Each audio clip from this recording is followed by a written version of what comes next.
मेरे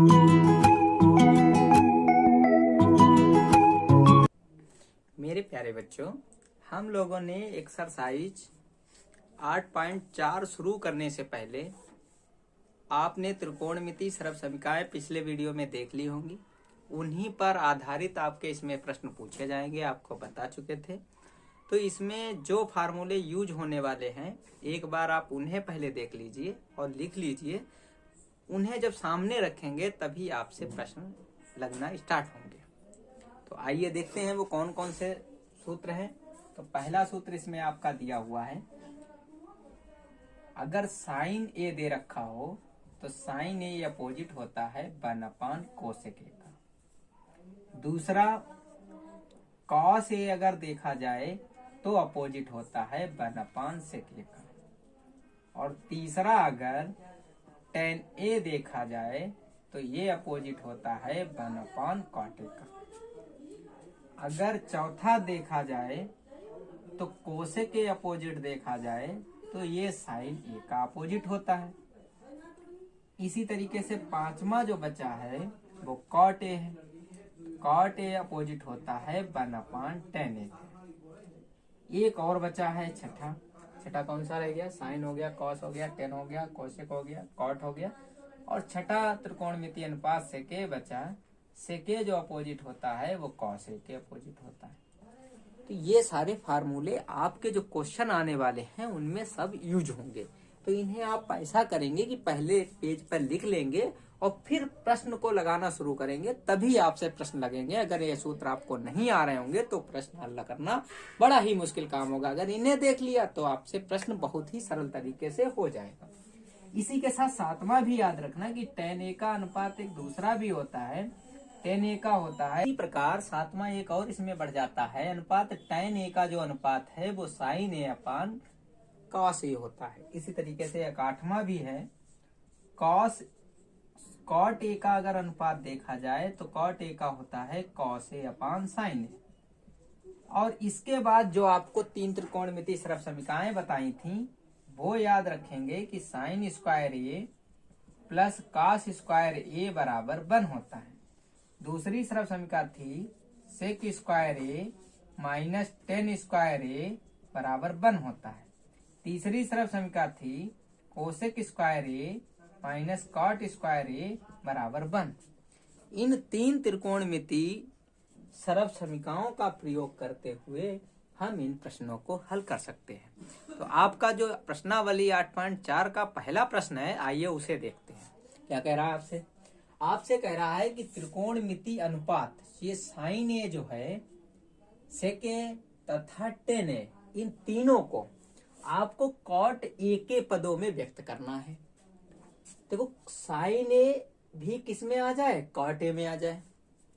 सेक ए भी किस में आ जाए? कॉट ए में आ जाए। और टेन ए भी किस में आ जाए? कॉट ए में आ जाए। तो देखो साइन को कैसे बदलेंगे? तो पहले साइन को ही बदलना शुरू करेंगे, लिखेंगे हल। तो साइन ए का जो अनुपात है, देखिए साइन ए का जो अनुपात है वो 1 कोसेक होता है और कोसेक कॉट से संबंधित है। तो साइन और कोसेक, मतलब साइन को हमको पहले किस में बदलना पड़ेगा? कोसेक में। तो साइन ए बराबर हो जाएगा 1 कोसेक ए। अच्छा देखिए, जो तीसरी सरल समीकरण थी आपकी वो आपने पढ़ी थी कि cosec square A minus cot square ए बराबर 1 होता है। तो आपको क्या करना है? कोसेक स्क्वायर ए बराबर हो जाएगा 1 प्लस कॉट स्क्वायर ए। अगर हम इससे स्क्वायर हटाएंगे तो कोसेक ए बराबर आ जाएगा √1 प्लस कॉट स्क्वायर ए। तो यहाँ पर जो कोसेक ए की वैल्यू है, कोसेक ए का जो मान है, वो ये चीज हम लिख सकते हैं। तो साइन ए बराबर आ जाएगा 1/√1 प्लस कॉट स्क्वायर ए। तो साइन ए का जो मान है वो कॉट ए के पदों में व्यक्त हो गया।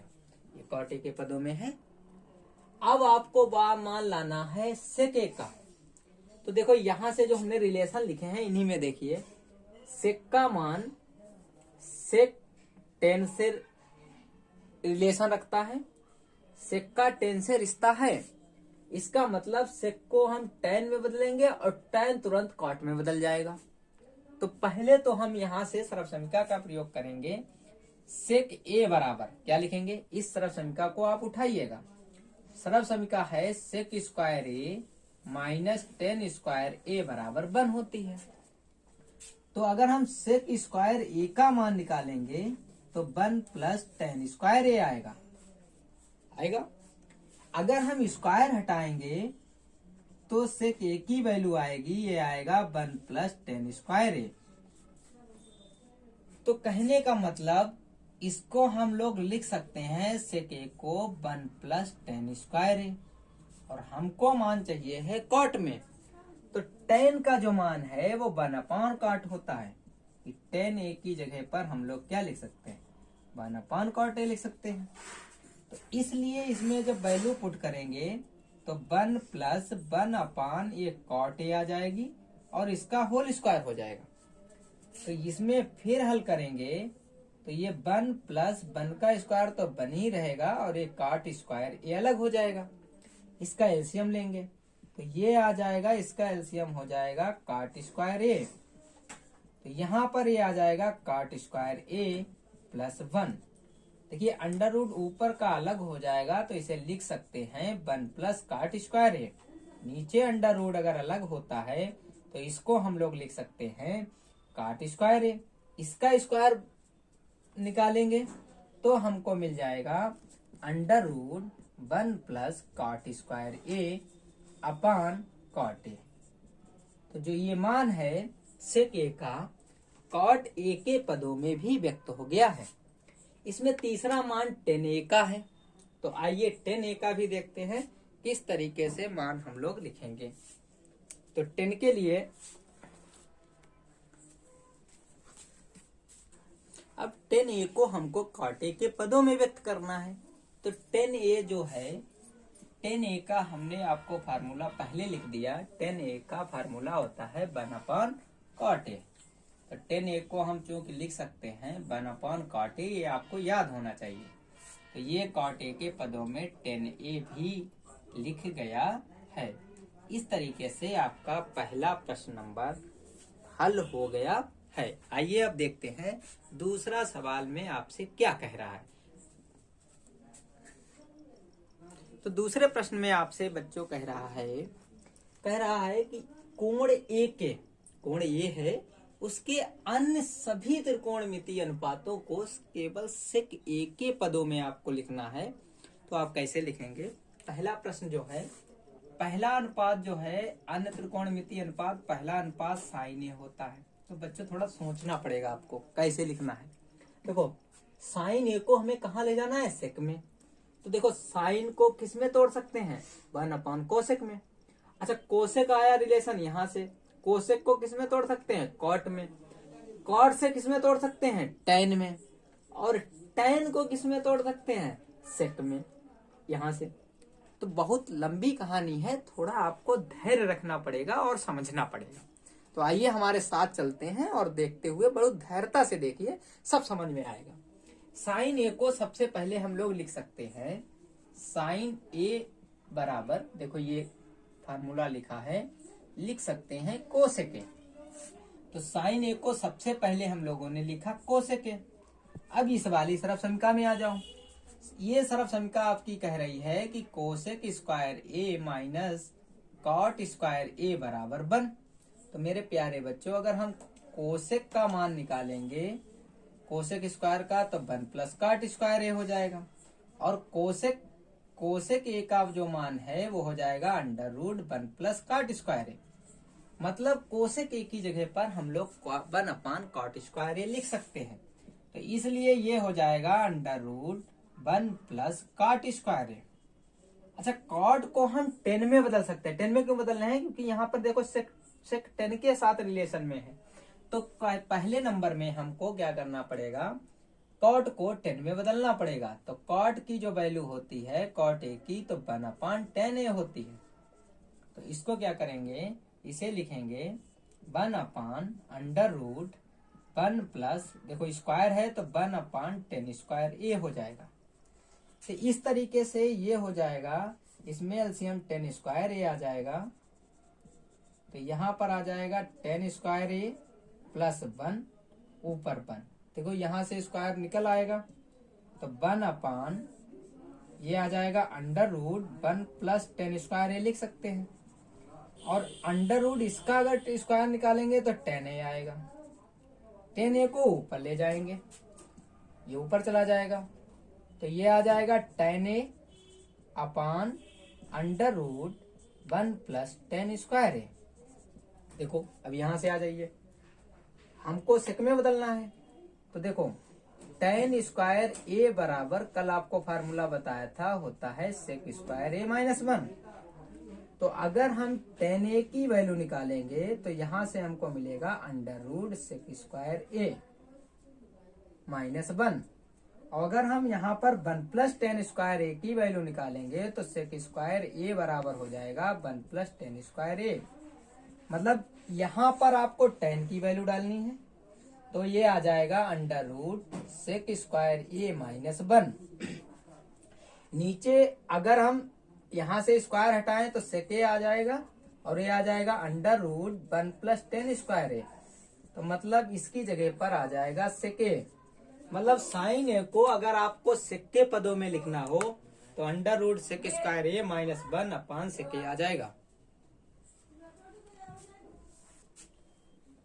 अब देखिए कॉस ए को भी हमको सेक ए के पदों में लिखना है, तो कॉस ए बराबर देखो सेक ए में 1 अपान सेक ए होता ही है, तो ये तो पहले नंबर में ही क्वेश्चन हल हो गया, ये भी आंसर आ गया।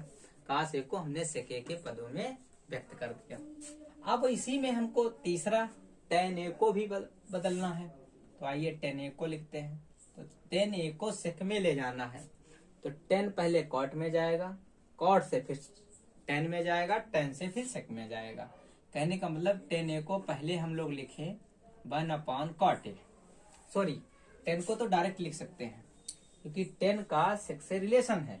तो ये सरफ समीकरण उठाइए, सेक स्क्वायर ए माइनस 10 स्क्वायर ए बराबर 1। तो यहां से निकलेगा सेक स्क्वायर ए बराबर 1 plus 10 square A.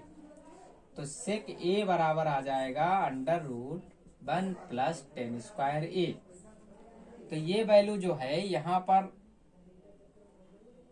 tan a को बदलना है, सेक में बदलना था, तो अपोजिट हो गया। एक मिनट देख लीजिए, सेक में नहीं tan में बदलिए। तो tan स्क्वायर ए बराबर फार्मूला होता है सेक स्क्वायर ए माइनस 1। तो tan a बराबर मान हो जाएगा under root sec square A minus 1। मतलब tan a का मान सेक के पदों में अगर लिखना है तो ये लिख सकते हैं direct sec square A minus 1। तो ये भी एक आंसर हो गया। तो साइन भी सेक के पदों में व्यक्त कर चुके हैं, और कॉस भी बदल चुके हैं, और tan भी बदल चुके हैं। अब हमको चेंज करना है साइन के बाद कोसेक। तो कोसेक को बदलने के लिए सबसे पहले हमको क्या बदलना पड़ेगा, साइन में। तो साइन में बदलने के लिए ये आ जाएगा 1 अपान साइन ए, और साइन ए को हम लोगों ने सेक ए के पदों में व्यक्त कर चुके हैं। साइन ए का मान सेक ए के पदों में व्यक्त किया था, तो साइन ए का मान जो सेक ए के पदों में व्यक्त किया था वो आया था आपका under root sec square A minus 1 upon sec A. तो ये मान इसमें रखिए, तो ये आ जाएगा 1 upon under root sec square A minus 1 upon sec A. तो इसका सेक ए ऊपर चला जाएगा, तो ये आ जाएगा sec A upon under root sec square A minus 1। तो कोसेक का भी मान सेक के पदों में आ गया। सेक के बाद आपको ले जाना है कॉट का मान। तो कॉट ए का मान आपको 1 अपान tan a के पदों में लिखना है, और tan a का मान सेक के पदों में यहाँ पे लिख चुके हैं, तो a आ जाएगा under root sec square a minus 1। तो ये भी आंसर हो गया। अब कॉट के बाद देखिए साइन को भी सेक के पदों में व्यक्त कर चुके, कॉस को भी बदल चुके, tan को भी बदल चुके, कोसेक को भी बदल चुके, कॉट को भी बदल चुके, और सेक में है। तो ये पांचों मान हमने अन्य त्रिकोणमितीय अनुपात को सेक ए के पदों में व्यक्त कर दिया, और छठा सेक ए खुद अपने में सेक ए है। तो आइए अब हम लोग तीसरा प्रश्न भी देखते हैं क्या कह रहा है। तो तीसरे प्रश्न में मेरे प्यारे बच्चों आपसे कह रहा है कि मान ज्ञात कीजिए। पहला खंड है इसका और दूसरा खंड भी है, तो पहला भी देखेंगे दूसरा खंड भी, वो तो देखना ही है आपको। तो पहले खंड में आपसे कह रहा है कि sine square 63 degree plus sine square 27 degree बटे में cos square 17 degree plus cos square 73 degree. तो देखो आपने जो पहली सरल समीकरण पढ़ी है, साइन स्क्वायर ए प्लस कॉस स्क्वायर ए बराबर 1 होता है। अगर कहीं ये कॉस में बदल जाए और ये भी 63 हो जाए तो आपकी तो सरल समीकरण बन जाएगी, आपका काम चल जाएगा। इसी तरीके से नीचे भी दोनों कॉस हैं, एक साइन में बदल जाए तो इससे पहले जो पूरक कोणों के अनुपात त्रिकोणमितीय अनुपात पढ़े थे उसमें हम लोगों ने फार्मूले पढ़े थे कि अगर साइन से साइन 90 माइनस ए लिखा जाए तो वो कॉस ए हो जाता है। पढ़ा था नहीं पढ़ा था? पीछे एक्सरसाइज 8.3 में इसी पे सवाल लगाए थे। और कॉस ए में कॉस 90 माइनस ए बराबर भी पढ़ा था कि साइन ए होता है। तो अब देखिए क्या है, बराबर में लिखेंगे, इसे तो लिख देंगे साइन स्क्वायर 63 डिग्री ऐसे ही रखो, लेकिन अगर हम इसे साइन स्क्वायर 90 से 63 घटा दें तो 27 ही तो बचेगा। इसी तरीके से नीचे आइए, कॉस स्क्वायर 17 डिग्री को ऐसे रखिए और इस कॉस स्क्वायर 73 को 90 से अगर 17 घटा देंगे तो 73 ही तो बचेगा। अब आपको हम बता चुके हैं कि साइन 90 माइनस ए बराबर कॉस ए होता है, तो इस तरीके से ये हो जाएगा sine square 63 degree plus sign 90 minus theta बराबर कॉस हो जाएगा, तो कॉस स्क्वायर 63 डिग्री हो जाएगा। सेम इधर कॉस स्क्वायर 17 डिग्री और कॉस से 90 माइनस थीटा करेंगे तो साइन स्क्वायर 17 डिग्री हो जाएगा। तो साइन स्क्वायर ए प्लस कॉस स्क्वायर ए की वैल्यू जो है वो 1 आ जाएगी। सेम नीचे भी साइन स्क्वायर ए प्लस कॉस स्क्वायर ए की वैल्यू 1 आ जाएगी। तो ऊपर भी मान 1, सरल समीकरण पहली वाली यूज करेंगे, नीचे भी मान 1, तो इस तरीके से इसका आंसर आपका 1 आ जाएगा। आइए हम अब देखते हैं दूसरे खंड में भी ऐसा क्या कह रहा है, तो इसे मिटाते हैं। देखिए दूसरे खंड में आपसे कह रहा है कि इसका मान बताइए। तो कोई इनका सारणी में तो मान होता नहीं है, तो इनमें भी पूरक कोण ही अप्लाई होगा। ये लिखा है साइन 25 डिग्री, ये लिखा है कॉस 65 डिग्री, और ये लिखा है कॉस 25 डिग्री, ये लिखा है साइन 65 डिग्री। वही वाले पूरक कोणों के अनुपात देखो, ये साइन 25 को ऐसे रखो और कॉस 65 को आप लोग लिख सकते हैं कॉस 90 माइनस 25। अगर 90 से 25 घटाओगे तो आपका 65 ही आएगा। प्लस कॉस 25 ऐसे रखिए और साइन 65 को आप लोग लिख सकते हैं 90 माइनस 25। ये आपका आ जाएगा साइन 25 और ये कॉस 90 माइनस थीटा बराबर साइन थीटा हो जाएगा, ये भी साइन 25 हो जाएगा। प्लस ये कॉस 25, ये भी हो जाएगा कॉस 25। तो इस तरीके से आपका ये हो जाएगा साइन स्क्वायर 25 और प्लस ये हो जाएगा कॉस स्क्वायर 25 डिग्री। तो इसका भी ये पहली सरल समीकरण से ये कोण इनके बराबर है, देखो ये भी 25 ये भी 25, इसका भी मान कितना हो जाएगा 1 हो जाएगा। इस तरीके से आपने तीसरा भी सवाल आपने हल कर लिया।